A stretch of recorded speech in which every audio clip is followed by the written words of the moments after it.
খুব খারাপ। দেশীয় ভাবে যেহেতু নির্বাচিত কোন সরকার বাংলাদেশে যেহেতু নাই, তার মধ্য দিয়েও জীবনের ঝুঁকি নিয়ে আপনাদের খিদমতে শুধু দ্বীনি ইদারাকে কেন্দ্র করে কোরআন শরীফের দাওয়াত নিয়ে দুনিয়াবি কোনো মাকসুদ আমার সামনে নাই, আল্লাহ সাক্ষী। শুধু দিনের নিসবতে আপনাদের খিদমতে পদার্পণ করেছি। কথা বলার সূচনায় আপনাদের দুটো পায়ে ধরে অনুরোধ করছি, কাইন্ডলি রিকোয়েস্ট করছি, যাদের সম্মুখে 1 ইঞ্চি ফাঁকা জায়গা পড়ে আছে, মাত্র 10 সেকেন্ড সময়ের মধ্যে আপনারা খালি জায়গাটা পুরো করতে হবে। এটা আমার প্রাণের দাবি। আমি আপনাদেরকে একটু পরীক্ষা করতে চাই যে কোরআনের বয়ান করব, এটা আমি চলে গেলে মানবেন কি মানবেন না। দেখা গেল এখানেই যদি 10 সেকেন্ডের মধ্যে সামান্য একটু কথা মানতে পারেন নাই, সেই মানুষটা আমার বক্তব্য শুনে কি লাভ হবে? কোনো লাভ হবে না। ভাই, এখনো যাদের সম্মুখে ফাঁকা জায়গা আছে, দয়া করে সকলেই সামনের দিকে চলে আসুন। প্লিজ অনুরোধ করছি, সকলে দয়া করে প্লিজ সিট ডাউন, বসে পড়ুন, বসুন বসুন। একজন মানুষও কোনো সাইডে অথবা কোনো সামনে দাঁড়িয়ে থাকবেন না। রাত্র এখন দেখতে দেখতে প্রায় 11টা, মাত্র 3 মিনিট বাকি। কত সময় আপনারা বসবেন আমি তাও জানি না। দেখা যাক কতদূর পর্যন্ত যাওয়া যায়। মাইকের আওয়াজ যতদূর পর্যন্ত চলে যাচ্ছে, রাস্তাঘাটে, বাজারের মধ্যে, মাদ্রাসার বিল্ডিং এর চতুর্দিকে যাহারা দাঁড়িয়ে আছেন, আমার অতি আদরের মহাব্বতের ছাত্র বন্ধু সকল, তোমাদেরকেও অনুরোধ করছি, যাহারা দায়িত্বের আমাদের নেই, তোমরাও দয়া করে প্যান্ডেলের ভিতরে বরকতের নিয়ত নিয়ে বসে পড়ো, এবং বাহিরে যাহারা আছেন দয়া করে প্যান্ডেলের ভিতরে চলে আসুন। नावाइदहु में ना फरसाना, नावाइदहु में ना फरसाना, सदा ये दिल में ये बात कुछ रहा है कि सुना दो आप लोगों को सामने 2-4 हक्की परवाना। বুঝলে ভালো, না বুঝলে সেটা আপনার কপাল, আমার কিছু করার নাই। ঠিক কি রে? আপনাদের দেশে একটা কথা চলে, বুঝলে বুঝ পাতা, না বুঝলে বলে কি পাতা। তুই তো বুঝিস বাবা। भाई नावाइदहु में ना फरसाना, सदा ये दिल में ये बात कुछ रहा है कि सुना दो आप लोगों को सामने 2-4 हक्की परवाना।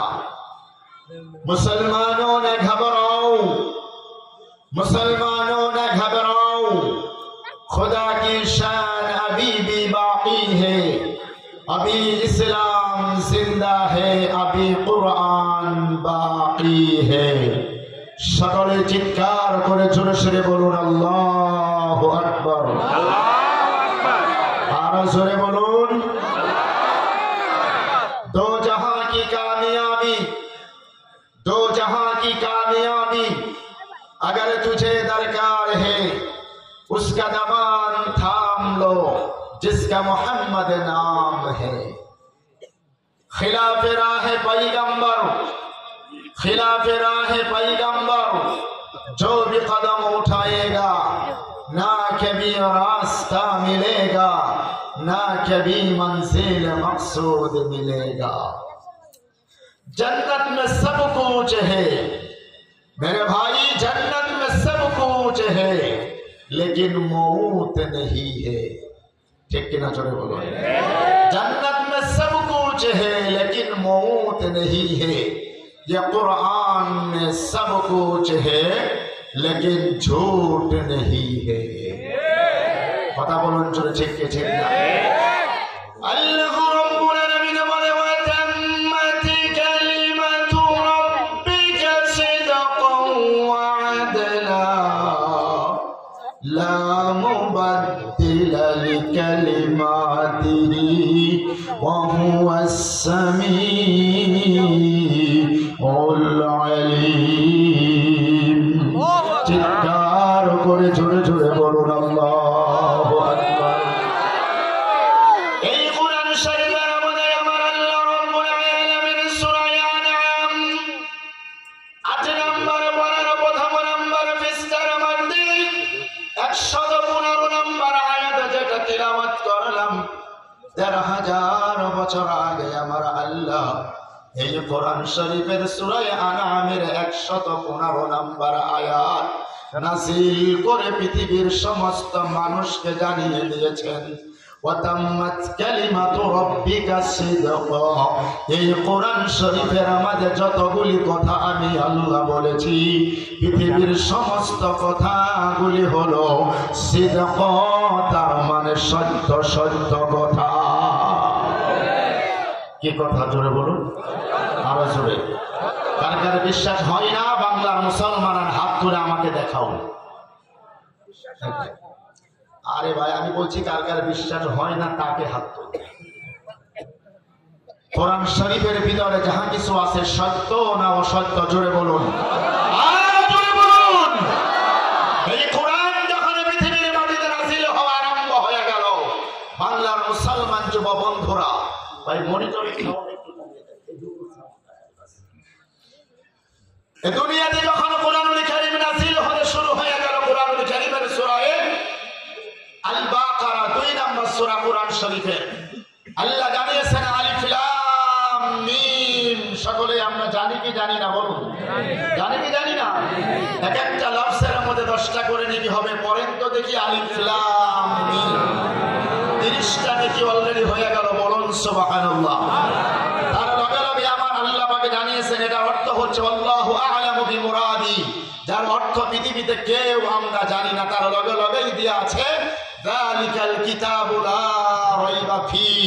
আছে না নাই? আরো জোরে বলুন, আছে না নাই? কোরআন শরীফের মধ্যে আমার আল্লাহ নাযিল হওয়ার ধারাবাহিকতার মধ্যে এই পৃথিবীর মাটিতে আমার আল্লাহ কিয়ামত পর্যন্ত আনেওয়ালা তাম পৃথিবীর সমস্ত বড় বড় বিজ্ঞানীদের, সায়েন্টিস্টের, কবি, সাহিত্যিক, দার্শনিকের এই মুখের মধ্যে আমার আল্লাহ তালা তালা চিনেন তো আপনারা নাকি? তালা লাগে দিয়ে আল্লাহ জানাতে চাই যালিকাল কিতাবু লা রাইবা ফি। আল্লাহ বলে দিলেন this is the book, there is no doubt. জোরে জোরে বলুন সুবহানাল্লাহ, আর জোরে বলুন সুবহানাল্লাহ।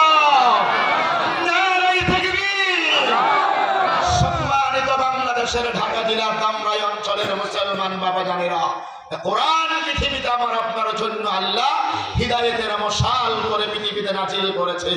কোরআন শরীফের মধ্যে কোনো ভুল তথ্য আমার আল্লাহ দেয় নাই। এজন্যই কবি বলে জান্নাত মে সব কুছ হে, জান্নাত মে সব কুছ হে লেকিন মৌত নেহি হে। ये कुरान में सब कुछ है लेकिन झूठ नहीं है। কথা বলুন ঠিক কি ঠিক না?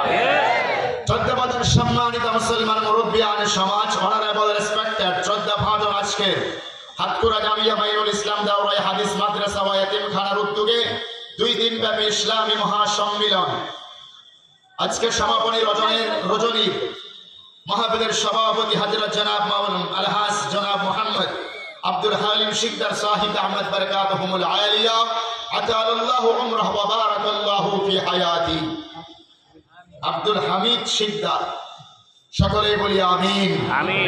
বিদেশের মাটি থেকে মুসাফির অবস্থায় আজকের সবার সম্মানিত সভাপতি সাহেবের জন্য আল্লাহ পাকের দরবারে দোয়া করছি যে আল্লাহ তাবারাক ওয়া তাআলা কোরআন শরীফের ময়দানের সভাপতির দায়িত্ব আল্লাহ দিয়েছেন, কিয়ামতের ময়দানে সম্মানের সহিত আল্লাহ যেন জান্নাতের উচ্চ মাকাম যাতে দান করে দেয়। জোরে জোরে বলুন আমিন আমিন। আস্তে বলুন যাতে কেউ শুনতে না পারে। আমিন। কি উল্টো? আমি বলছি আস্তে বলতে, এখন জোরে বললেন। সভাপতি হযরতের সাথে কারো কোনো মনোমালিন্য আছে? আরো জোরে দিল খুলে বলুন আমিন। আজকের মাহফিলের প্রধান অতিথি লন্ডন প্রবাসী জনাব মোহাম্মদ সেলিম হোসেন, তাই তো নাকি? বাংলা লেখা আমার জন্য খুবই কষ্টদায়ক। যা হোক, প্রধান অতিথি লন্ডন প্রবাসী, হয়তো বা তার তরফ থেকে কেউ একজন কথা বলছিলেন আমি শুনলাম। আচ্ছা আচ্ছা, মাশাআল্লাহ। ওনার আব্বা, আল্লাহ পাকের দরবারে দোয়া করছি লন্ডনের মাটিতে যেহেতু বসে আছেন, তারপরেও কোরআন শরীফের ময়দানের লিফলেটারে পোস্টারের মধ্যে যার নাম প্রধান অতিথি হিসাবে এসেছেন, এই সম্মান যেন দুনিয়া আখিরাতে আল্লাহ পাক ধরে রাখার তৌফিক দান করে, বলি আমিন আমিন। মাহফিলের উদ্বোধক জনাব মোহাম্মদ আনোয়ার হোসেন সাহিব আহমদ বরকাতুহুমুল আলিয়া। আলোচনা রেখেছেন শেখ রেজাউল করিম ইব্রাহিম মুফতি হারুনুর রশিদ রহমানী আতালাল্লাহু উমরাহু ওয়া বারাকাল্লাহু ফি হায়াতি। নাম না জানা এবং নাম অনেকেরই আছে, সকলের জন্য আল্লাহ পাকের দরবারে দোয়া করছি, ওয়া রাফা'না লাকা যিকরাক। এই সম্মানগুলি আল্লাহ যাদেরকে দুনিয়াতে দান করেছেন, কিয়ামতের ময়দানে সম্মানের সহিত আল্লাহ যেন জান্নাতের উচ্চ মাকাম দান করে দেয়। জোরে জোরে বলুন আমিন। বিভিন্ন জায়গা থেকে আগত জাতির শ্রেষ্ঠ সন্তান হযরত উলামায়ে কেরাম, আইম্মায়ে মাসাজিদ, খুতবায়ে মাসাজিদ, আজকে যার মধ্য দিয়ে আপনাদের খিদমতে আমার হাজির হওয়া ঢাকা সাভার হেমায়াতপুর মহিলা মাদ্রাসার সম্মানিত মুহতামিম আমার বড় ভাই, বাংলাদেশে আমি যে কোনো প্রান্ততেই সফর করি ওনার নির্দেশ অনুযায়ী এবং ওনার পরামর্শ অনুযায়ী আমি সফর করি। আজকে আপনাদের এখানে উপস্থিত হয়েছেন হযরত জনাব মাওলানা মুফতি কাফায়েতুল্লাহ আনসারী সাহিব দামাত বারাকাতুহুমুল আলিয়া, আতালাল্লাহু উমরাহ ওয়া বারাকাল্লাহু ফি হায়াতি। সকলেই বলি আমিন।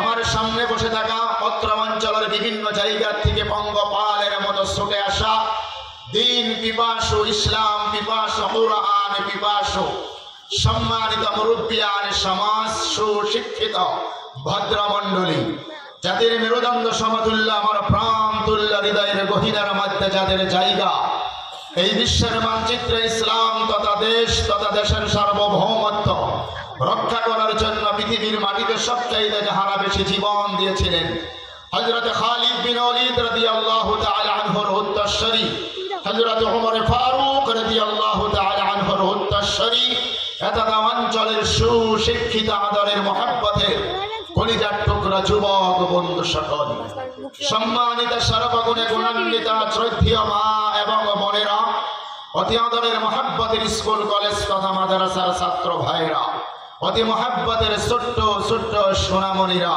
প্রাণ প্রিয় বাংলাদেশবাসী, মুসাফির অবস্থায় আদরা মাদ্রাসার সম্মানিত মুহতামিম হুজুর থেকে শুরু করে সমস্ত আসাদায়ে কিরাম, শিক্ষক ভাইদের জন্য, ছাত্র বন্ধুদের জন্য তথা আপনাদের জন্য আল্লাহর কাছে দোয়া করে আপনাদেরকে আন্তরিকভাবে আমি মোবারকবাদ জানিয়ে আল্লাহ পাকের দরবারে কালিমাতুশ শুকরিয়া আদায় করছি যে আল্লাহ সুবহানাহু ওয়া তাআলা অশান্তময় পৃথিবী, অগ্নিগর্ভ বিশ্ব তথা বর্তমানে বাংলার পরিবেশের মধ্য দিয়েও এই দুনিয়াবি সকল ঝামেলা থেকে ফারিক করে কোরআনুল কারীমের ময়দানে এরকম চাতক পাখির মতো জান্নাতি পরিবেশের মধ্যে বসে থাকার তৌফিক আল্লাহ দান করেছেন। আপনারা ঘুমিয়ে যাননি তো?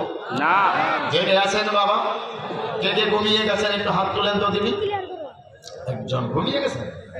ছি ছি ছি ছি। আপনারা আছেন তো? একটু আওয়াজ দিয়ে বলেন আছেন তো ইনশাআল্লাহ। মাহতারাম বুজুর্গ দোস্ত, আমি ভারতবর্ষের আসাম রাজ্যের লোক। আমার ভারতবর্ষে বর্তমান মিনিমাম 140 কোটি জনগণ, 140 কোটি, 100-এর উপরেও আরো 40 কোটি জনগণ। আমাদের ভারতবর্ষের মাটিতে রাজনৈতিক ভাবে বর্তমান অল ওভার ইন্ডিয়াতে প্রায় 111টা রাজনৈতিক দল আছে, আঞ্চলিকতা এবং রাষ্ট্রীয়তাবাদী, মানে টোটাল অল ওভার ইন্ডিয়াতে প্রায় 29টা রাজ্য আছে। কথা আমার অসুবিধা হচ্ছে নাকি ভাই? बात आप लोगों को समझ में आई क्या? उर्दू आते हैं आप लोगों को? माशा, उर्दू आते हैं आप लोगों को भाई? उर्दू चलेगा या बांग्ला, कौन सा? ये पिच्छी बोला बानेरा बोले ना মাদ্রাসায় পড়ে, এদের ভিতরে মেটেল আছে, মাল আছে। মাল তো আপনাদের দেশে কি বোঝে জানি না, মানে ব্রেন আছে। বলি আলহামদুলিল্লাহ। বর্তমান জামানা একজন মাদ্রাসার ছাত্র বিজ্ঞানী পর্যন্ত ফেল। আসেন একটু সামনে বাড়ি। আপনার ভাই বাংলা চলবে না? মাঝে মধ্যে উর্দু বললে তো অসুবিধা নেই আপনাদের? আলহামদুলিল্লাহ। আমি বলতে চাইতেছি, আমাদের ভারতবর্ষের উদাহরণ দিচ্ছি আমি, কিন্তু আপনাদেরকে বলছি যেহেতু আমি ভারতবর্ষ থেকে এসেছি, আমার সামনে যারা বসে আছেন প্রত্যেকজনই আপনারা বাংলাদেশি মুসলমান, বাংলাদেশি আপনারা। আমি কিন্তু বাংলাদেশি না, আমি কিন্তু ইন্ডিয়ান সিটিজেনশিপ। আমি ভারতের মানুষ, কিন্তু উদাহরণ দিচ্ছি ভারত দিয়ে বলছি আপনাদেরকে। আমার ভারতবর্ষের মাটিতে প্রায় 111টা রাজনৈতিক দলের মধ্যে বর্তমান সবচাইতে পাওয়ারফুল রাজনৈতিক দলের নাম বিজেপি। নরেন্দ্র মোদী আমাদের ভারতবর্ষের প্রাইম মিনিস্টার, সবচাইতে পাওয়ারফুল। বাংলাদেশে কয়টা রাজনৈতিক দল আছে সাতা আমি জানিও না, আর আমার জানার কথাও না। ধরে নিলাম আওয়ামী লীগ আছে, বিএনপি আছে, জামাত ইসলামের চাষদ আছে, চরমনাই আছে, অমুক তমুক, মনে করেন 10টা আছে, বুঝাতে পারলাম? 10টা রাজনৈতিক দলের মধ্যে যেই দলগুলো সবচাইতে পাওয়ারফুল, এই রাত্র 11টা বাজায় রাজনৈতিক দলের সভাপতি যদি আপনাদের মাদ্রাসা প্রাঙ্গণ অথবা এলাকার মধ্যে আসে, মানুষ থাকবে হাজারো হাজার, সেটা আলাদা কথা। এভাবে সুন্নাতি লেবাস নিয়ে চাতক পাখির মতো ডিসিপ্লিন রক্ষা করে লোক বসে থাকবে ভাই? দাঁড়িয়ে দাঁড়িয়ে বা হাত দিয়ে পেন্সিল সিগারেট টানবে।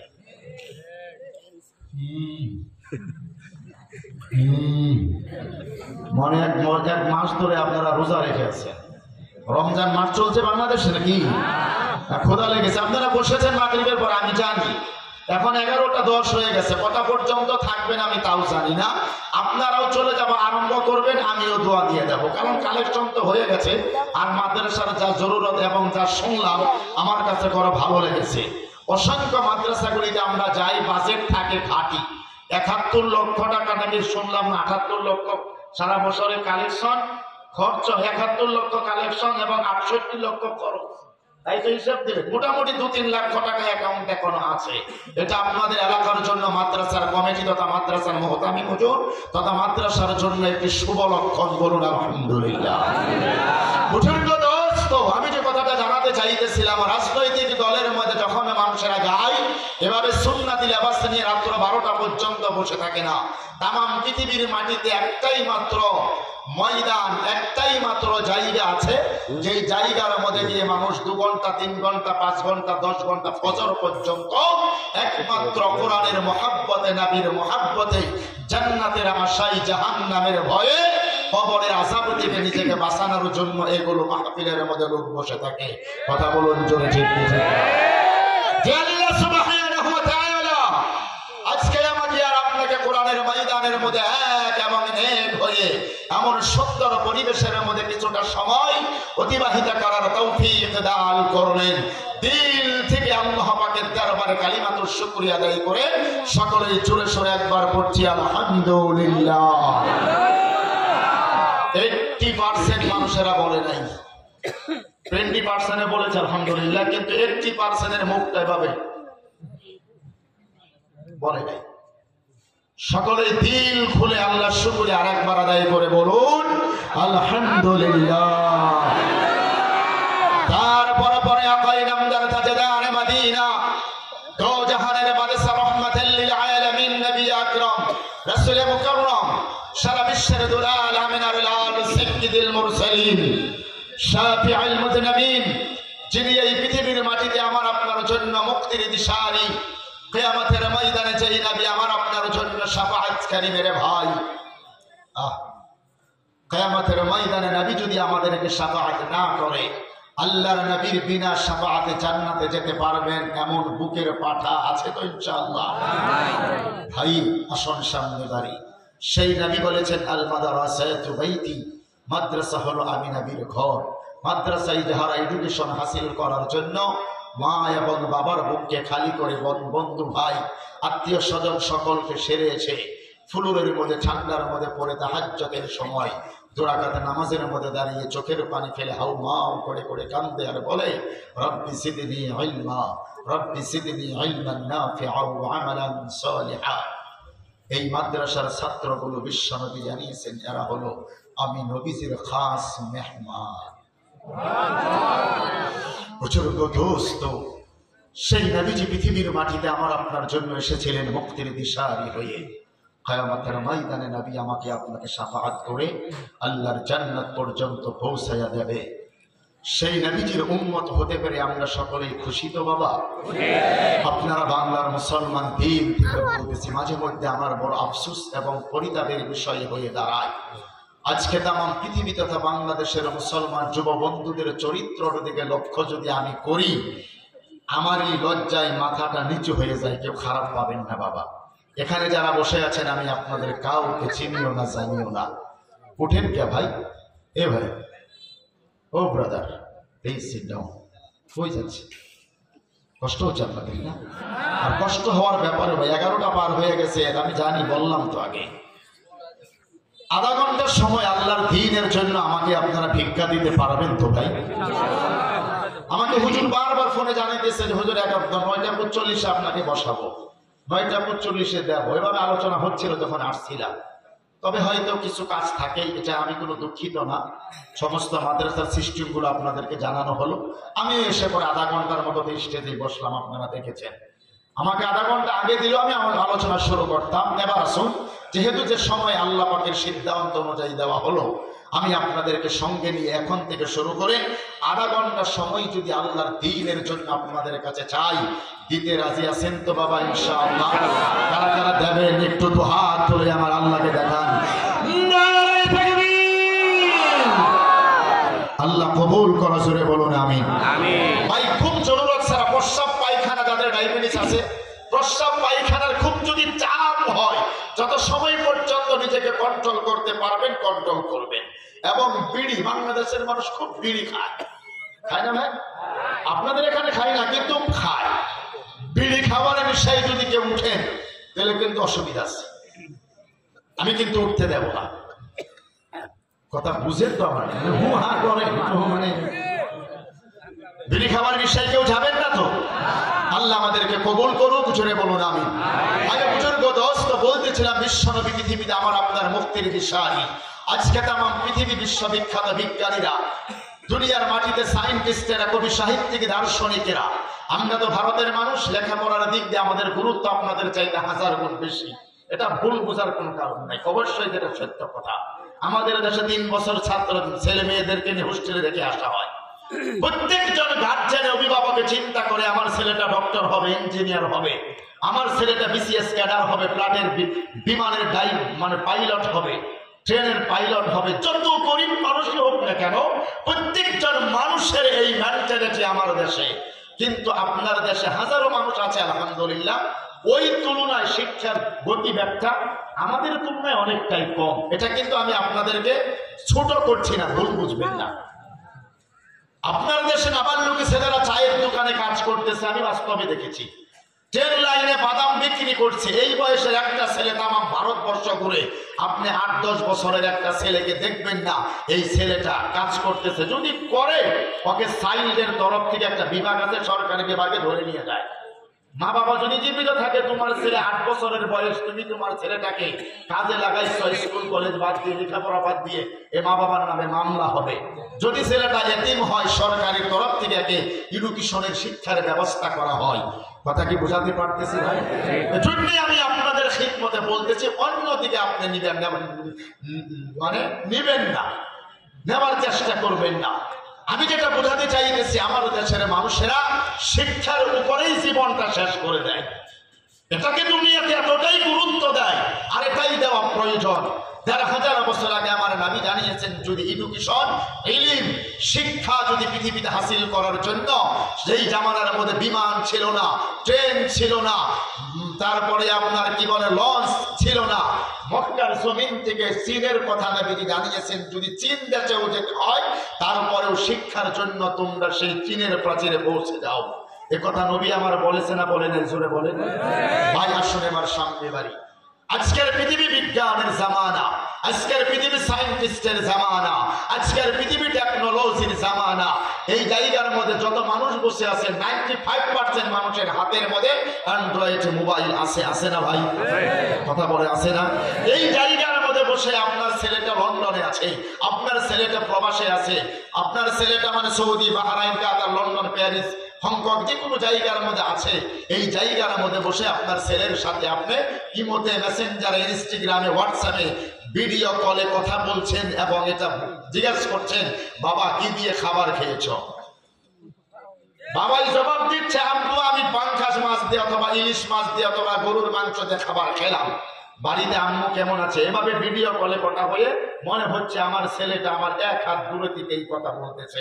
টেকনোলজি পৃথিবীতে এতটাই ঊর্ধ্বগামী, জোরে বলুন কথা ঠিক কি ঠিক না?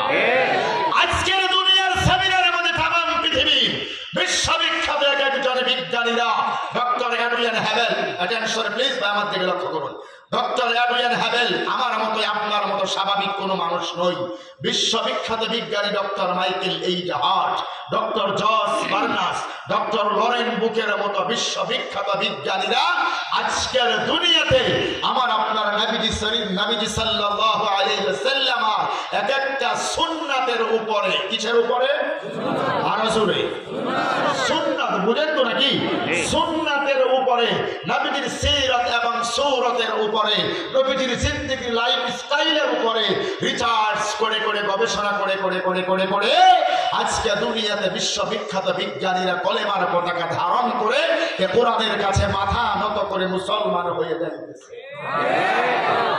আর বাংলার মুসলমান যুব বন্ধুরা আপনারা ঘুমান, ঘুমিয়েছেন? আপনারা তো ঘুমালেন প্রায় 50 বছর, আরো কত ঘুমাবেন? বুঝেন নাই? মোটামুটি 50 বছর তো ঘুমিয়ে আছেন, এলা একটু জাগ্রত হন না। দেখেন না পৃথিবীর পরিবেশটা কি চলতেছে। নিজের ইমান আমলটাকে, নিজের বিবেকটাকে জাগ্রত করেন প্লিজ। নিজের বিবেকটাকে ঘুম থেকে জাগ্রত করার চেষ্টা করুন। আর এটা 10 মিনিটে, আধা ঘন্টায়, 1 ঘন্টায়, একদিনে, 1 মাসে হবে না। এর পিছনে আপনাকে সময় দিতে হবে। কথা বলুন জুড়ে, ঠিক কি ঠিক? ডক্টর এডুইন হেবেলের মতো বিশ্ববিখ্যাত সায়েন্টিস্ট, ডক্টর মাইকেল এইচ হার্ডের মতো বিশ্ববিখ্যাত বিজ্ঞানী নবীর জিন্দেগি রিসার্চ করে করে এই কথা দুনিয়াতে বলতে বাধ্য হয়েছে। and verily Muhammad sallallahu alayhi wa sallam are on an excellent standard of character. চিৎকার করে জোরে জোরে বলুন সুবহানাল্লাহ। আরো জোরে, আরো জোরে, আরো জোরে বলুন। এই কথা দুনিয়াতে আল্লাহর নবীর জিন্দেগিটা আমি বানিয়ে বলিনি বাবা। নবীজির জিন্দেগির চরিত্র স্টাডি করে, গবেষণা করে করে ডক্টর মাইকেল এইচ হার্ডের মতো একজন বিজ্ঞানী পৃথিবীতে জানিয়ে গেলেন, হে দুনিয়ার মানুষেরা শুনে রাখো, আমি ডক্টর মাইকেল এইচ হার্ড পৃথিবীতে ৬৬টা বছর গবেষণা করে করে করে আমার হাতের দ্বারাই বিমান বানিয়েছি। আমার হাতের দ্বারাই পৃথিবীর মানুষকে কত কিছু উপহার দিয়েছি। আমি আমার হাতের দ্বারাই হাজারো কিতাব রাইটার হিসেবে লিখেছি। দুনিয়াতে কত মানুষের জিন্দেগি গবেষণা স্টাডি করেছিলাম, কিন্তু দুনিয়াতে এমন কোন মানুষ পাইলাম না যেই মানুষটার জীবনের মধ্যে একটাও মিথ্যা কথা বলে না। দাদা আমরা চলে যাচ্ছে, ও ভাই, ও যুবক বন্ধু, কষ্ট হচ্ছে আপনাদের না?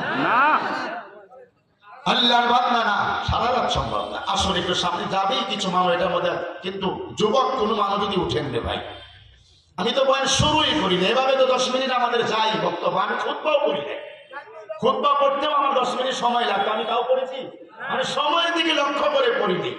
এজন্য আপনাদেরকে একটু তৈরি করতেছি। আমি চোখ বুঝে শুরু করবো, কিছু বুঝবেন না। নিত্য নতুন কিছু কথা আমি কোরআন থেকে আপনাদেরকে উপহার দিতে হবে, যেহেতু আমি ভারত থেকে এসেছি। কানের মধ্যে টান দিয়ে একটা সাপের গল্প বলে 1 ঘন্টা কেলে কালেকশন করে চলে গেলাম, এটা হচ্ছে না। আমি বলতেছি নিজের বিবেকের তালাটা একটু খোলা যায় কিনা। আল্লাহ 1000 বছর আমার নবীজিকে জানিয়েছেন সূরা আন-নাহল 14 নম্বর পারা 11 নম্বর পৃষ্ঠার 2 নম্বর লাইনের আয়াত নাম্বার 44, 44 নম্বর আয়াতে আল্লাহ পাক নবীজিকে জানিয়েছেন, ওয়া আনজালনা ইলাইকা যিকরা, জিকির মানে কোরআন, লিতুবাইয়িনা, হে নবী এই কোরআনের মধ্যে বিজ্ঞান ঢুকিয়ে দিয়েছি, সায়েন্স আমি আল্লাহ দিয়ে দিয়েছি, টেকনোলজি কোরআনের মধ্যে দিয়ে দিয়েছি।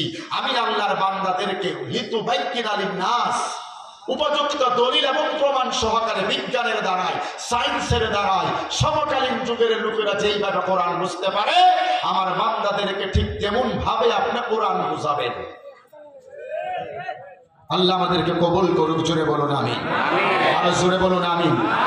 আল্লাহর বান্দা মুসলমানেরা, এই ডক্টর মাইকেল এইচ হার্ডের মতো একজন বিশ্ববিখ্যাত বিজ্ঞানী আল্লাহর নবীর জিন্দেগি স্টাডি করে করে, গবেষণা করে করে এই কথা উনি বলতে বাধ্য হয়েছিলেন বলে পৃথিবীতে একজন বাবা হিসাবে, একজন টিচার হিসাবে, একজন কমান্ডো হিসাবে, একজন স্বামী হিসাবে, as a father, as a teacher, as a commando, পৃথিবীর মাটিতে Muhammad is the Superman of the world. জোরে জোরে বলুন সুবহানাল্লাহ। কথা বোঝাতে পারিনি হয়তো। এই দুনিয়াতে Muhammad is the Superman. Doctor Michael H hard বলে, পৃথিবীতে এমন একজন মানুষের জিন্দেগি পেলাম যেই মানুষটা দুনিয়াতে 63 ইয়ার্স। কত বছর? আর জোরসে বলো ভাই, 63 ইয়ার্স। কত বছর? আর জোরে 63। কত? 63টা বছর দুনিয়াতে জন্মের পর থেকে আমার আপনারা নবী বেঁচে ছিলেন। এই দুনিয়াতে চলতে গিয়ে বিবির সাথে, ছেলে মেয়ের সাথে, বন্ধু বান্ধবের সাথে, নবুয়তের জীবনে দায়িত্ব পুরা করতে গিয়ে, অর্থনীতির জীবনে, পারিবারিক নীতির জীবনে, সমাজনীতির জীবনে, রাজনীতির জীবনে কোন একটা নীতিমালার মোড়ে মোড়ে বাঁকে বাঁকে ঘুরে ঘুরে ঘুরে ঘুরে এই দুনিয়াতে আমার আপনার নবী ৬৩টা বছরে জিন্দিগিতে একটাও মিথ্যা কথা বলে নাই। আর মুসলমান জোরে বলুন নারায়ে তাকবীর। যেমন জিন্দিগির লাইফস্টাইলটা আল্লাহ বানিয়ে দিয়েছিলেন ৬৩টা বছরে পৃথিবীতে চলতে গিয়ে আমার আপনার যিনি নেতা, নবী, শাফাআতকারী কিয়ামতের ময়দানে তামাম জিন্দেগিতে একটাও মিথ্যা কথা বললেন না। এই জায়গার মধ্যে যারা রাজনীতিভাবে বসে আছেন, আওয়ামী লীগ করেন, আমি আপনাদেরকে বোঝানোর জন্য বলতেছি, একথা বুকের মধ্যে হাত দিয়ে বলতে পারবেন না যে আমার নেত্রী জীবনে একটাও মিথ্যা কথা বলতে পারে না। যারা জামাত করেন তাহারা কথা বলতে পারবেন না ডক্টর শফিকুর রহমান জীবনে একটাও মিথ্যা কথা বলতে পারে নাই। যাহারা চরমনাইয়ের মুরিদ তাহারাও বলতে পারবেন না আমার সম্মানিত চরমনাইয়ের হুজুর জীবনে একটাও মিথ্যা কথা বলে নাই। কেউ বলতে পারবেন বুকের মধ্যে দম আছে? কথা বলেন জোরে, আরো জোরে বলতে পারবেন না? কিন্তু আজকে তামাম জগতের মধ্যে, তামাম পৃথিবীর মধ্যে ১৭০ কোটি মুসলমান আমার মতো হাজারো আইশ করুনি কিয়ামত পর্যন্ত বুকের মধ্যে এমন করে থাপড় দিয়ে বলবো আমাদের যিনি নেতা সাইয়্যিদিনা মুহাম্মদুর রাসূলুল্লাহ তামাম জিন্দেগির মধ্যে দুনিয়াতে একটাও মিথ্যা কথা বলে নাই। আর আপনারা ঘুমান, কষ্ট হচ্ছে গো আপনাদের? আল্লাহ রাব্বুল আলামিন বলে শুনুন, লাকাদ কানা লাকুম ফি রাসূলিল্লাহি উসওয়াতুন হাসানাহ। কোরআন শরীফের মধ্যে আমার আল্লাহ পাক জানিয়ে দিলেন, রে বান্দা, দুনিয়ার জমিনের মধ্যে তোমার জিন্দেগি দুনিয়াতে কেমন করে তুমি পৃথিবীতে চলবে এর জন্য আমি আমার তরফ থেকে আমার নবীজিকে তোমার কাছে পাঠিয়ে দিলাম। উসওয়াতুন হাসানাহ, তোমার জিন্দেগির আইডল করে, মডেল করে আমি আমার নবীজিকে তোমার কাছে পাঠিয়ে দিলাম। জোরে জোরে বলুন সুবহানাল্লাহ। এই দুনিয়ার জমিনের মধ্যে আল্লাহর বান্দা মুসলমানেরা গো, যদি পৃথিবীর জমিনের মধ্যে আমি যদি আমার নবীজিকে, আমার নবীর সুন্নাত যদি পৃথিবীর মাটিতে আমরা যদি আঁকড়িয়ে ধরে নিতে পারি, নবীর সুন্নাত যদি পৃথিবীতে আমরা মানতে পারি, রে বাংলার মুসলমানেরা, এই দুনিয়াটাই আমার জন্য, আপনার জন্য একটা মিনি জান্নাত হয়ে যাবে। কথা বলুন জোরে, ঠিক কি ঠিক না?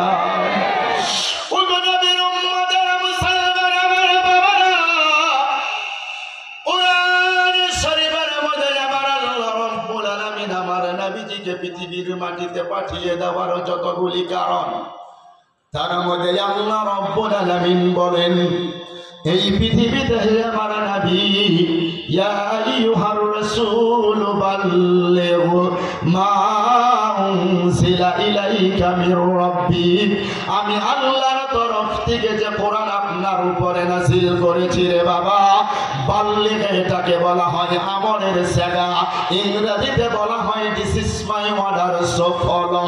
জোরে জোরে বলুন সুবহানাল্লাহ।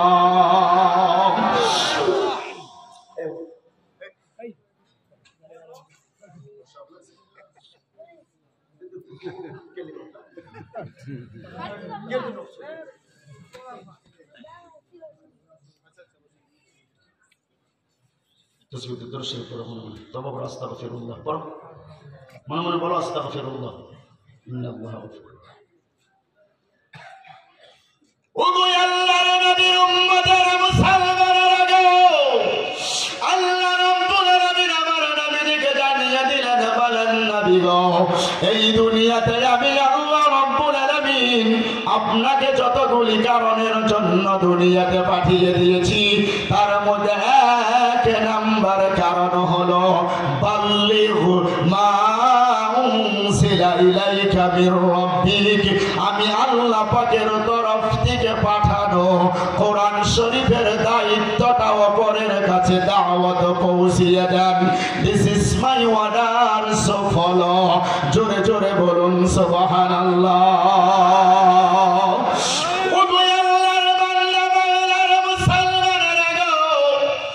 সবাই যেহেতু আমার হাতের মধ্যে বেশি নাই রে বাবা, 12টার ভিতরে আমি আপনাদেরকে নিয়ে আখেরি মোনাজাত দিয়ে দেব ইনশাআল্লাহ। আল্লাহর বান্দা মুসলমান আমার বাবারা, দিলের কানটা খুলে কথাটা শুনে যাও না রে বাবা।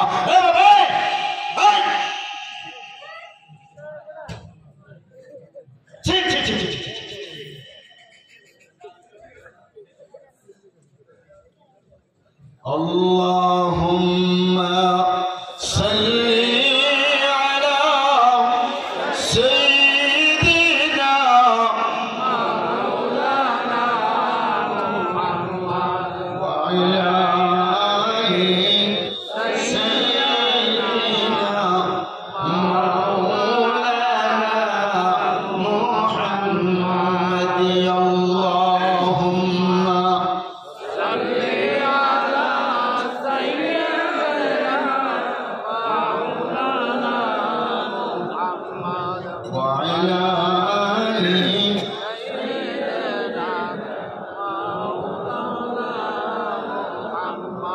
সাল্লি আল্লাহর কাছে ক্ষমা চাচ্ছি ভাই, যদি কোনো মুরব্বী মানুষ হতো আমি এভাবে বলতাম না। যদি কেউ অন্তর আঘাত পেয়ে থাকেন ক্ষমার দৃষ্টিতে দেখবেন। আমার ভিতরে কোনো প্যান্ট টাইপ নাই। গতকালকে আমি পঞ্চগড় জেলা টাউন থেকে সদর থেকে আরো 14 কিলোমিটার উত্তরে ছিলাম। রাত্রে মাহফিল শেষ করে 1টায় গাড়ি টেনে সারাটা রাত্র গাড়িতে বসা, দিনের 12টা পর্যন্ত আমি সাভার ঢুকেছি। ঘুম তো নাই, আর জার্নি করা পঞ্চগড় কিন্তু এখান থেকে আজকের ব্যাপার না, অনেক লম্বা জার্নি। মন মেজাজও সবসময় ভালোও থাকে না, ঠিক না? আমিও তো রক্ত মাংস করা একজন মানুষ। আপনাদের খিদমতে আধা ঘন্টার সময় আমি আল্লাহর দ্বীনের জন্য চেয়ে নিয়েছিলাম। এই ছেলেটা ওঠার কারণে 4 মিনিট চলে গেল। আমার ভিতরে তো কোনো মেমোরি নাই, আর আমি ওই কোয়ালিটির বক্তাও না যে লোক উঠবে বসবে আর আমি চক্ষু বন্ধ করে ওয়াজ করবো না। আমার মেজাজের খিলাফ কিছু করে। প্রত্যেকজন মানুষের এক একটা করে পার্সোনালিটি থাকে, এক একটা করে বিষয় থাকে। কেউ মাছ খেয়ে ভালো পায়, কেউ গরু মাংস ভালো পায়, আবার কেউ সবজি খেয়ে ভালো পায়। মানুষ তো একই, মানে রুচির সম্মত জিনিস সবার কিন্তু এক না। আমি ভাবছি যে রাত্র দেরি হয়ে যাচ্ছে, এবার আমিও এসেছি বিদেশের মাটি থেকে, আমি যা বলছি এদের ভালো লাগছে না, শুনতে চাচ্ছে না, বিদায় উঠে যাচ্ছে। এটা আমার একটা মেজাজের কাজ করে। যদি কেউ খারাপ পেয়ে থাকেন ক্ষমার দৃষ্টিতে দেখবেন ইনশাআল্লাহ। না খারাপ পাইছেন নাকি ভাই? যুবক ছেলে মেয়েদের আমি ধমকটা দিয়েছি, আর কেউ উঠাউঠি করবেন না। আল্লাহ আমাদেরকে কবুল করুক, বলুন আমিন।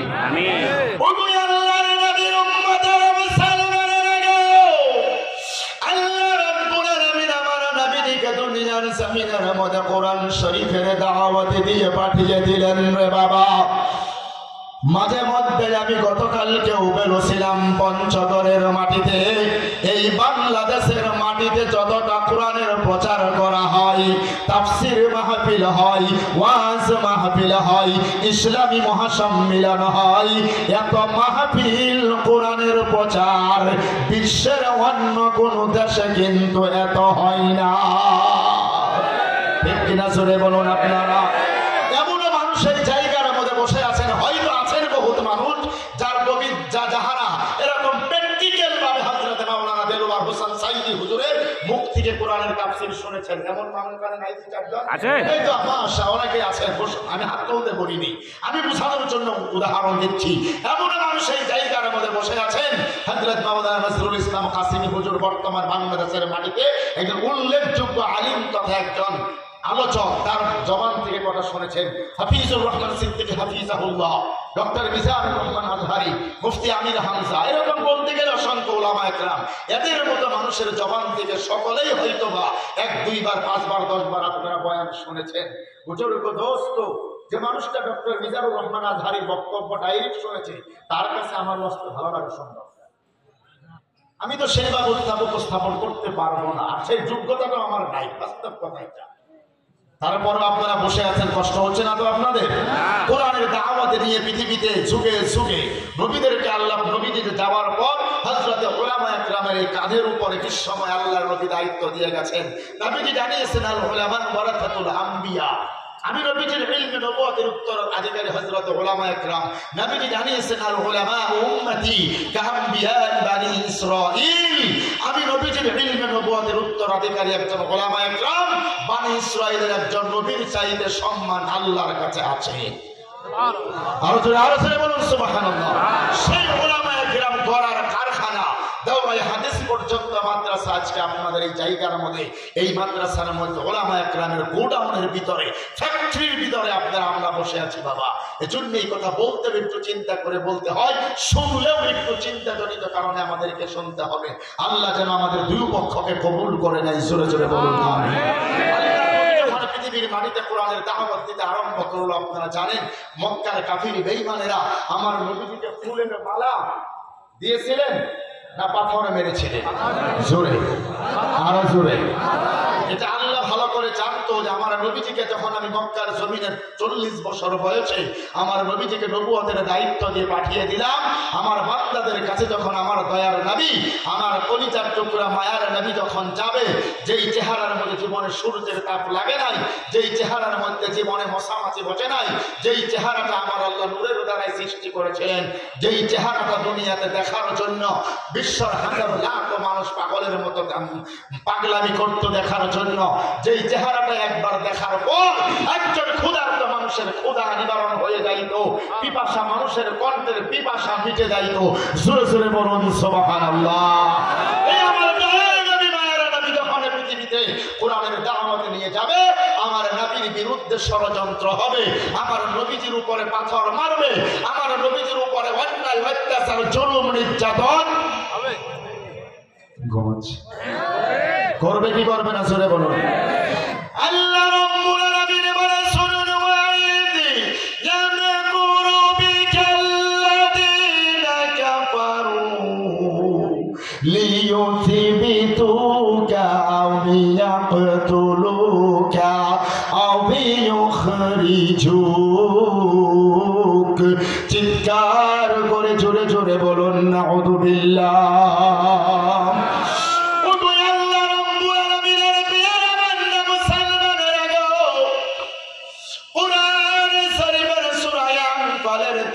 নাম্বার আয়াতটা যেটা তিলাওয়াত করলাম, নবী আমার দারুন দাদ নবী আমার হারামাইন শরীফের কাছে আমার বন্ধুগণ হাতিমের ভিতরে বসে বসে কোরআনুল কারীম তিলাওয়াত করে।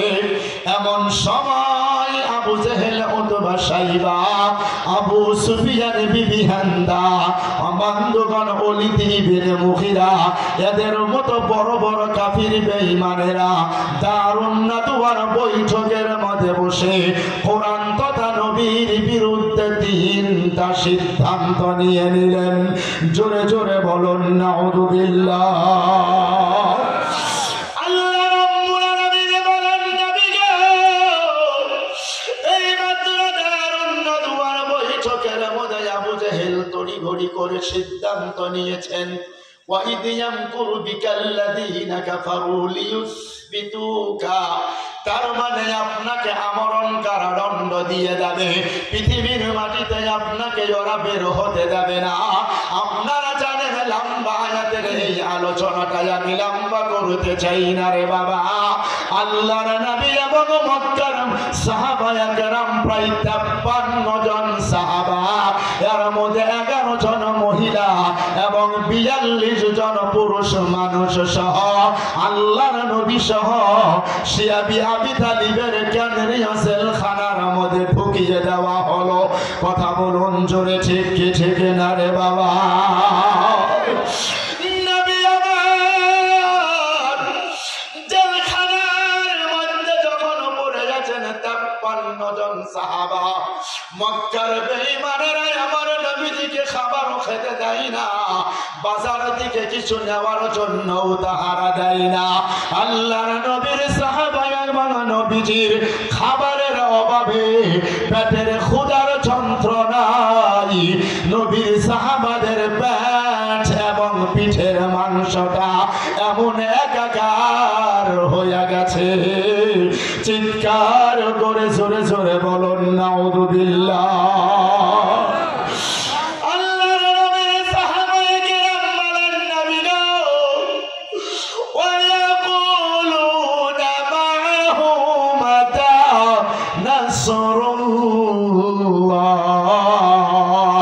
ওগো আল্লাহর নবী গো, ক্ষুধার যন্ত্রণায় আমরা তো অস্থির হয়ে গেলাম, আমাদের প্রস্রাব পায়খানাগুলি ছাগল বকরির নাধির মতো হয়ে গেছে।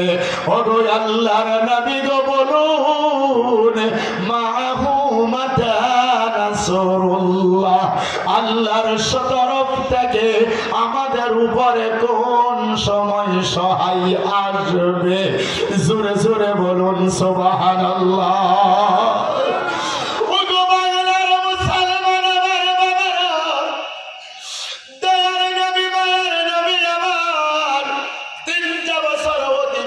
হয়ে যাওয়ার পরে জেলখানা থেকে বেরিয়ে গেলেন। লম্বা কথা, দেশটা ভালোই চলছিল। 13টা বছর অতিবাহিত হয়ে গেলেন মক্কায়। মক্কার মানুষেরা আমার নবীজিকে নবী বলে মেনে নিতে পারে না। আল্লাহর নবীর উপরে জুলুম অত্যাচার বন্ধ করে না। আমার আল্লাহ হুকুম করে জানিয়ে দিলেন, নবী গো, হিজরত করে মদিনার জমিনের দিকে চলে যান। কথা বলেন জোরে, ঠিক কি ঠিক না রে বাবা?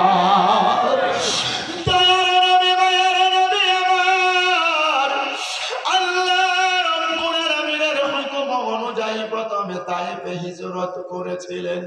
তায়েফের মানুষেরাও নবীজিকে ছেড়ে দিল না রে বাবা। বৃষ্টির ফুটার মতো পাথর নবীর দিকে মেরে দেওয়া হলো।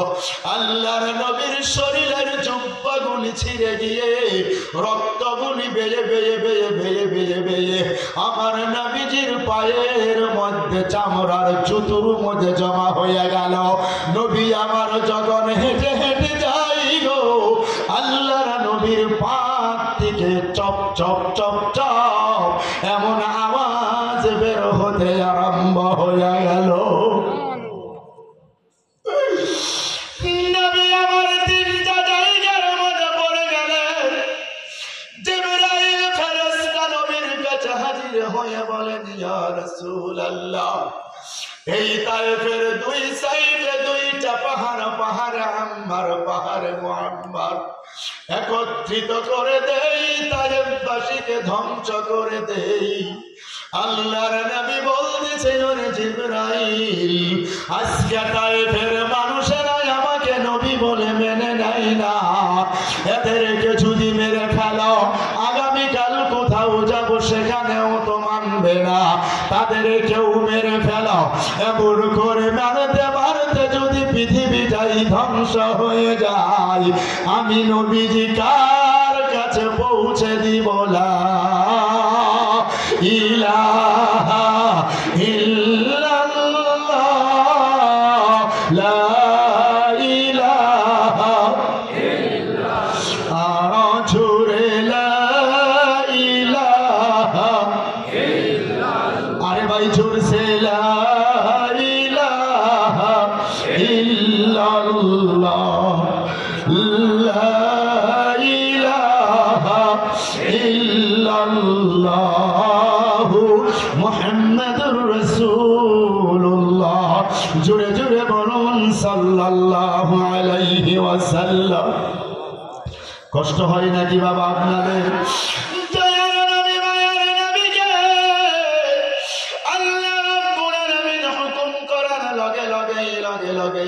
আমার বাংলার বাবারা, আল্লাহর হুকুম পেয়ে নবী আমার যখন মদিনার জমিনের দিকে রওনা হয়ে গেল। আপনারা জানেন, তারপরেও মক্কার কাফেরেরা নবীজিকে পিছু করে করে জাবালে সুর নামক পাহাড় পর্যন্ত চলে গেল। আমার নবীজি ওখান থেকে 13টা রাত 14টা দিন বড়ে বড়ে মক্কার জমিন থেকে প্রায় 450 কিলোমিটার জায়গা নবী আমার হেঁটে হেঁটে হেঁটে হেঁটে ওই মদিনার জমিনের মধ্যে পৌঁছিয়া গেলেন। এবারও দেশটা ভালোই চলছে। হঠাৎ করে হিজরি 2 সাল মাহে রমজানের 17 রমজান আবু জেহেল মক্কার জমিন থেকে মদিনার দিকে 1000-এর চাইতে বেশি কাফেরদেরকে নিয়ে রওনা হয়ে গেলেন। একবার চিৎকার করে জোরে জোরে বলুন নাউযুবিল্লাহ।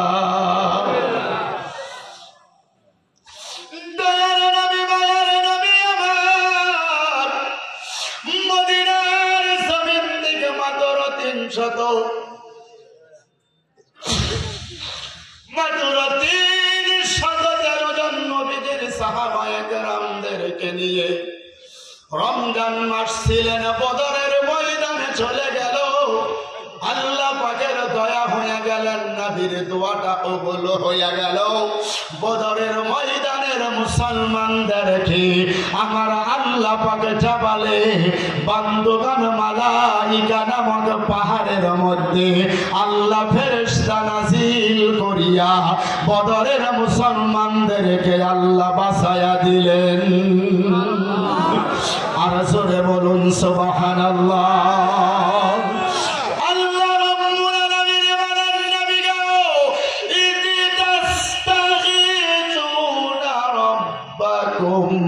فاستجاب لكم أني ممدكم بألف من الملائكة مردفين। এই বদরের মুসলমানদেরকে সহায় করার জন্য 1000-এর চাইতে ফেরেশতা বান্দুগান মুরদিফিন মানে 22 সিরিয়াল একের উপরে এক ফেরেশতা আমি আল্লাহ নাজিল করে দিলাম। বাংলার মুসলমান বাবারা, আজ যদি পৃথিবীর মাটিতে আমি শুধু ইশারা দিয়ে কথাটা বলে চলে যাইতেছি রে বাবা, আজ যদি পৃথিবীতে বদরের মুসলমানদের মতো ঈমান যদি পৃথিবীতে আনতে পারি রে বাবা, আমাদেরকে জালেমের জুলুম হইতে আল্লাহ নিজে বাঁচায়া দেবে। কথা বলেন জোরে, ঠিক কি ঠিক না?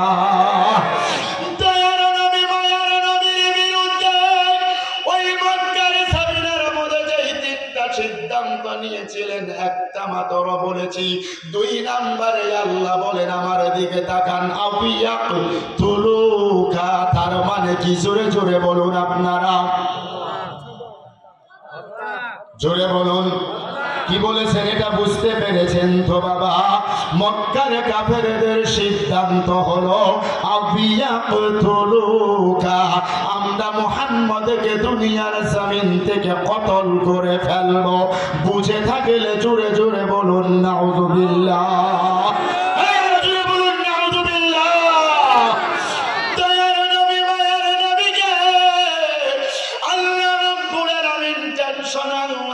বলেন নবী আমার টেনশন করা লাগবে না।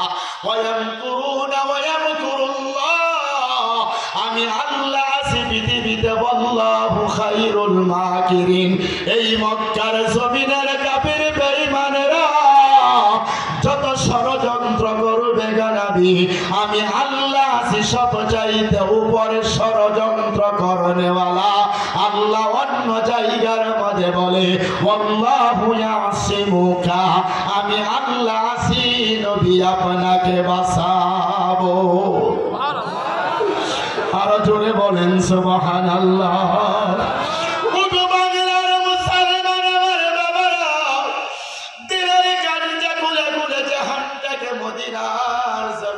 দিকে গুড়িয়ে দিয়ে কথাটা শুনে যাও রে বাবা। মদিনার জমিনে নবীজি চলে গেছেন, একের পরে এক বান্দগণ অন্যায়। হঠাৎ করে একদিন উহুদের ময়দানের দামামা বেজে গেল। আসেন তো আপনারা বাবারা জায়গার মধ্যে, উহুদের ময়দানের দামামা বেজে গেল, যুদ্ধের ডঙ্কা বেজে গেল। মদিনা মসজিদে নববী থেকে প্রায় 3.5 কিলোমিটার জায়গা। ওগো আল্লাহর বান্দারা, আমার নবীজি এবং সাহাবায়ে কেরাম সেই যুদ্ধের ময়দানে উপস্থিত হয়ে গেলেন। আল্লাহর নবীর মাথার মধ্যে লোহার টুপি, শরীরের মধ্যে লোহার বর্ম, হাতের মধ্যে নাঙ্গা তলোয়ার নিয়ে আমার নবীজিও উপস্থিত হয়ে গেলেন। জোরে জোরে বলুন সুবহানাল্লাহ।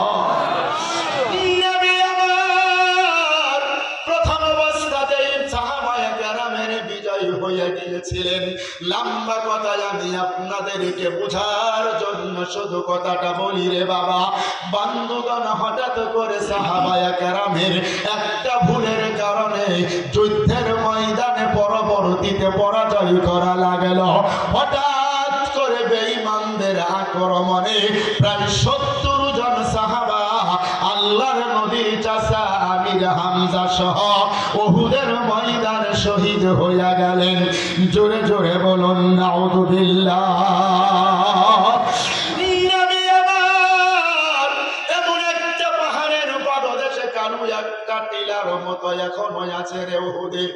ওই জায়গার মধ্যে নবী আমার দাঁড়িয়ে আছেন রে বাবা জানেরা।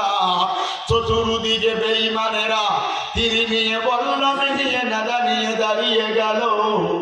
আল্লাহর নবী মাঝখানে পড়ে গেলেন। আমার দিকে তাকান রে বাবা, দিলটা মনটা প্রাণটা নরম করে দেন। দেখেন তো নবীর প্রেমে আত্মহারা হইয়া আল্লাহর নবীর ভালোবাসা কলিজার মধ্যে নিয়া নবীর ভালোবাসাই যদি দুই ফোঁটা চোখের পানি যদি ফালাইতে পারেন রে বাবা, হতে পারে কিয়ামতের ময়দানে এই মাহফিলটা আমাদের জন্য নাজাতের উসিলা হয়ে যেতে পারে। পারে কি পারে না জোরে বলুন আপনারা।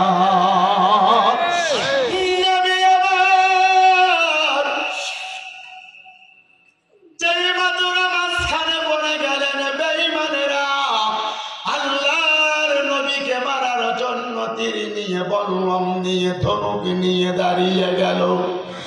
ইবনে কুমাইয়া নামে একজন বেঈমান আমার নবীর দিকে নজর করে ডাকে আর বলে, ওগো মুহাম্মদ ইবনে আব্দুল্লাহ, বলো বলো বলো বলো বলো, তুমি যখন পৃথিবীর মধ্যে বিপদের মধ্যে পড়ে যাও তোমাকে বাঁচাই নাকি তোমার আল্লাহ? ওগো মুহাম্মদ বলো বলো বলো, আজকে এই উহুদের ময়দানে তোমাকে বাঁচাইবে কে? বুঝে থাকলে বলুন তো বাবা, আমার নবীজিকে বাঁচানেওয়ালা মালিকের নাম কি? আরো জোরে বলা লাগবে।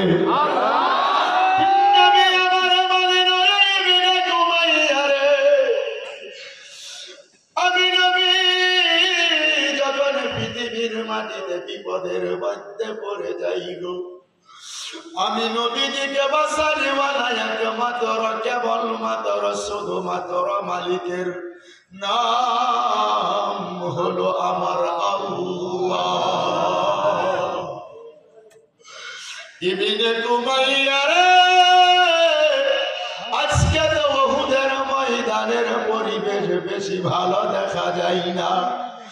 আমি নবী যদি উহুদের মাটিতে শহীদ হয়ে যাই আর কিয়ামতের ময়দানে আমার নবীজির কাঁচা রক্তের বিনিময় আমার আল্লাহ যদি আমার উম্মতকে মাফ করে দেয়, আমি আমার উম্মতের লাগিয়া একবার নয় দুইবার নয় রে ইবনে কুমাইয়া উম্মতের কারণে 100বার শহীদ হইতেও রাজি আছি।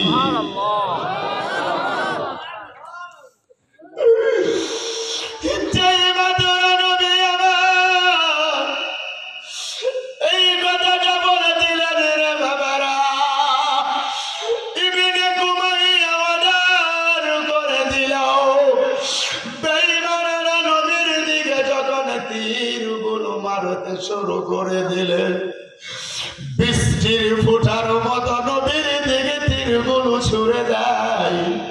আল্লাহর নবীর সম্মুখে মাত্র একজন সাহাবী, নাম ছিলেন হযরত আবু তালহা। এই পৃথিবীতে জান্নাতের ওপেন টিকেট পেয়েছিলেন। জোরে জোরে বলুন সুবহানাল্লাহ। আবু তালহা নজর করে দেখে গো, এই তীরগুলো যদি আমার নবীর শরীরের মধ্যে যদি লেগে যায়, আমার নবী তো পৃথিবীর জমিন থেকে বিদায় হয়ে যাবে। আমি আবু তালহা বেঁচে থাকতে আল্লাহর নবীর শরীরের মধ্যে একটাও তীরের আঘাত লাগতে দেব না।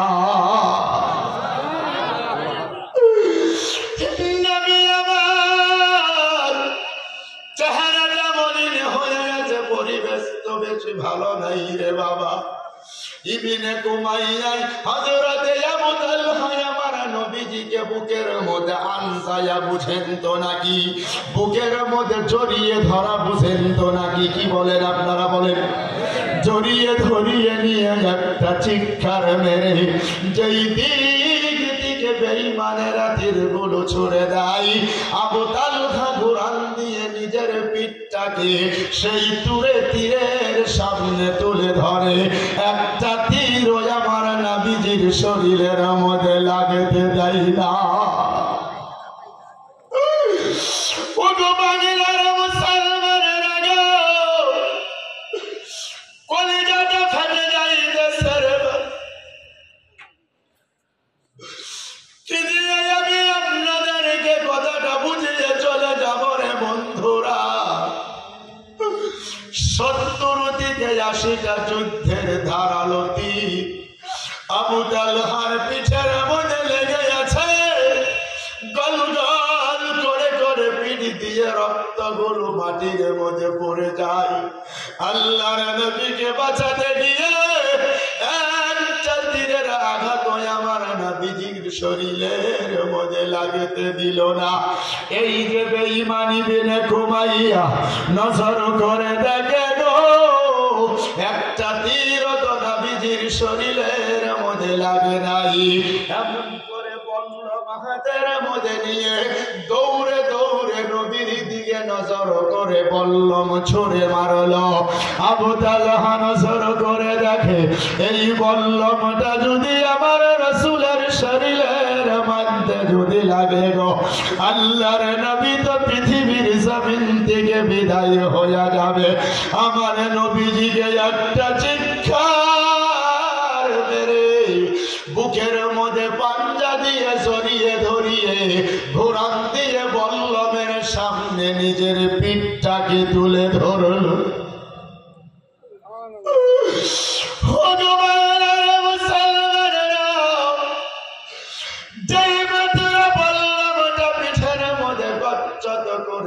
ঢুকে গেল, আরে নিজেকে কন্ট্রোল করতে পারে না।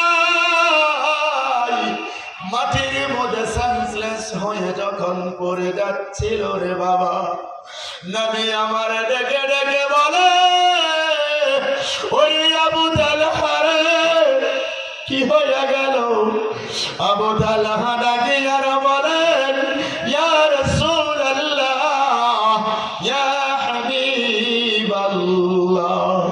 ওগো আল্লাহর নবী গো, আজকে উহুদের ময়দানের মধ্যে আপনি নবীজির জীবনটা বাঁচাইতে গিয়া আমি আবু তালহার জীবনটা আল্লাহ ওয়াস্তে সদকা করে দিলাম।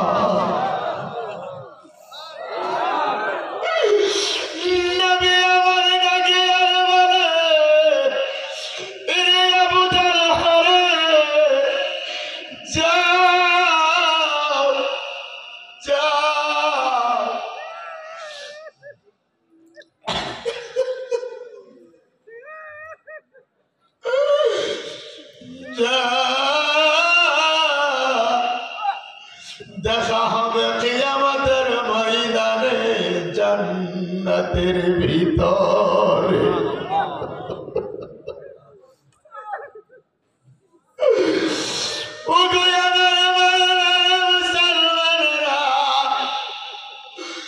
প্রয়োজন যদি পড়ে যাই রে বাবা,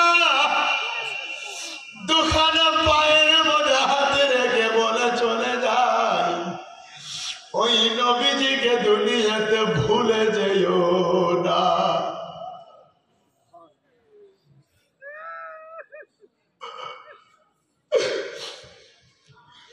এই বেঈমানটাই নজর করে দেখি গো, বল্লমের আঘাত নবীর শরীরের মধ্যে লাগে নাই। এমন করে খাপ থেকে তলোয়ার বের করিয়া ইবনে কুমাইয়া, আমার দিকে তাকাও রে বাবা, ইবনে কুমাইয়া তলোয়ারটা বের করে আমার নবীর মাথার মধ্যে এরকম করা ছিল। নাঙ্গা তলোয়ার দিয়ে যখন আমার নবীর দিকে চলে যায়, মনে হয় আকাশ বাতাস পর্যন্ত দুঃখে দুঃখিত হইয়া যায়। তলোয়ারটা টান দিয়ে বের করে আমার নবীজিকে দুনিয়ার জমিন থেকে বিদায় করে দেবে। তাদের টার্গেট আমি আবতুলুকা। এমন সুরে আমার নবীজির মাথার মধ্যে তলোয়ার দিয়ে আঘাত করে দিল রে বাবা। এই বেঈমানের তলোয়ারের আঘাতে আমার নবীজির মাথার লোহার টুপিটা ভেঙে গিয়া এমন বড় বড় দুইটা লোহার আকরা আমার নবীজির মাথার মধ্যে কপালের মধ্যে ঢুকিয়া গেল।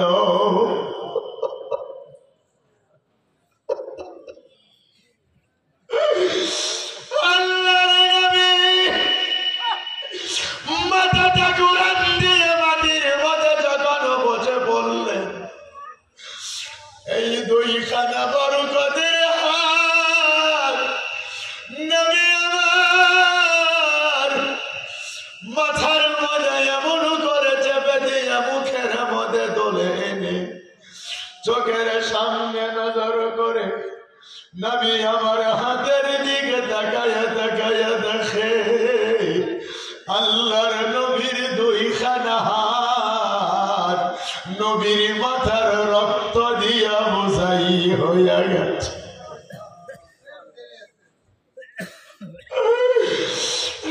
নবী আমার ডাকে আর বলে, ওরে বিনে ঘুমাইয়া রে, কেন রে তোরা আমি নবীকে এমন করে মারলি? তোরা কি জানো না, তোরা কি জানো না এই পৃথিবীতে আমি নবীর মাথার রক্তটুকু মুছে দেওয়ার জন্য এই পৃথিবীতে আমি নবীর মা নাই, আমি নবীর বাবা।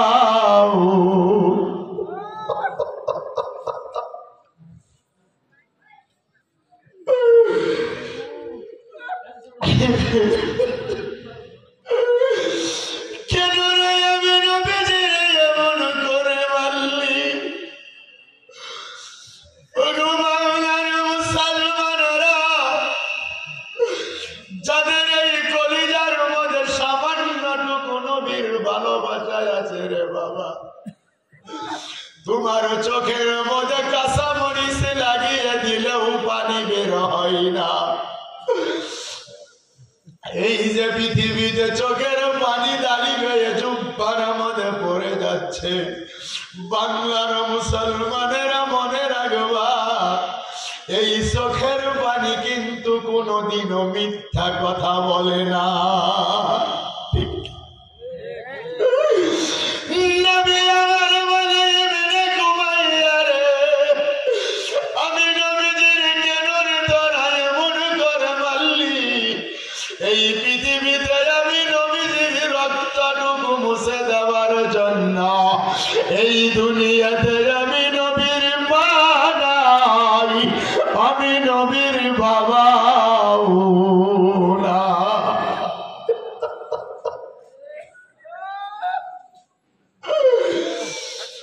এই বেঈমানটা তবুও নবীজিকে ছেড়ে দেয় না। উহুদের ময়দানের একটা পাথর কালো কঙ্কর হাতের মধ্যে নিয়ে গো এমন জোরে নবীর দিকে ছুড়ে দিলেন রে বাবা, দুশ্মন পাথর আস্তে আস্তে আমার নবীজির এই মুখ মুবারক লাগিয়া আল্লাহর নবীর পবিত্র মুখে মুবারক থেকে মুক্তার দানার মতো দুটো দন্দ মুবারক উহুদের ময়দানে শহীদ হইয়া যায়।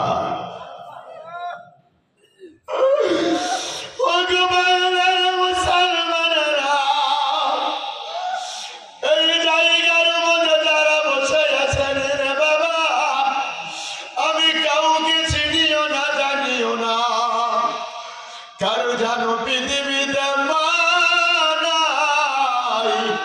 কার জানো দুনিয়াতে বাবাও নাই, ওই মা এবং বাবা পৃথিবীর জমিন ছেড়ে তাদের চলে গেল।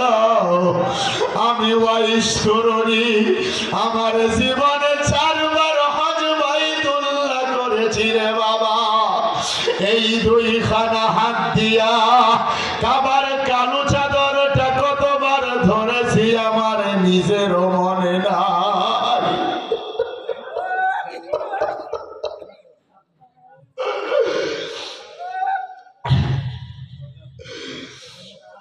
লা ইলাহা ইল্লাল্লাহ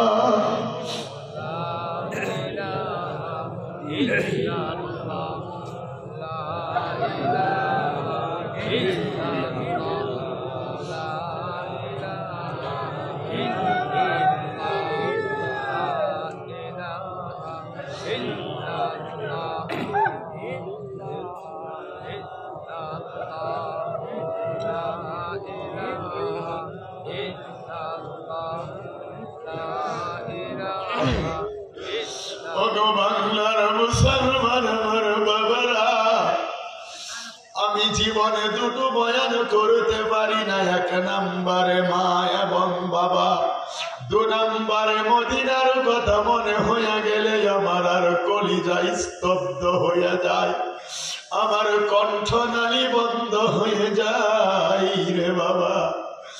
আল্লাহর কাছে দোয়া করি এই এলাকার এই মাহফিলের সবাইকে যেন মক্কা মদিনার মুসাফির আল্লাহ বানায়া দেয়। আমার বড় ভাই মুফতি কাফাইতুল্লাহ আনসারী হজের কাজ করে, উমরার কাজ করে, প্রয়োজনে যোগাযোগ করে নেবে। ওগো আল্লাহর বান্দারা, 12টা তো পেরিয়ে গেল, আমি এখন কি করব বুঝতে পারি না। এই জায়গার মধ্যে যারা বসে আছেন রে বাবা, মা এবং বাবা যাদের পৃথিবীর জমিন ছেড়ে চলে গেল, ওই মুরব্বীদের জন্য আল্লাহর কাছে দোয়া করার দরকার আছে না নাই রে বাবা?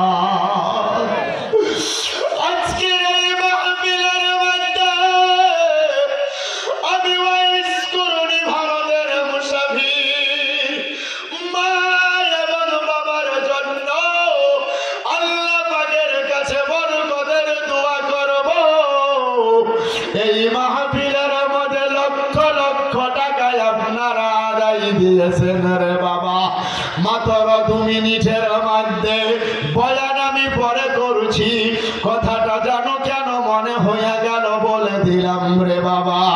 এই দাউরায় হাদিসে মাদ্রাসার জন্য নবীর ভালোবাসা অন্তরের মধ্যে নিয়া কোরআনুল কারীমের 30টা পারার সাথে মিলিয়া এই মাহফিলের মধ্যে মাত্র 30 জন মানুষ দৌড়ায়া দৌড়ায়া একটা করে 1000 টাকা লইয়া আমার হাতের সাথে মুসাফা করবি। আই আল্লাহর কোন বান্দা এই মাদ্রাসার জন্য 1000 টাকা দান করবেন রে বাবা। অনুরোধ করেছি দৌড়ায়া দৌড়াইয়া নবীর প্রেমে পাগল হইয়া চলে আসুন। কই রে বাবা কই? মাত্র 1000 টাকা করে আল্লাহর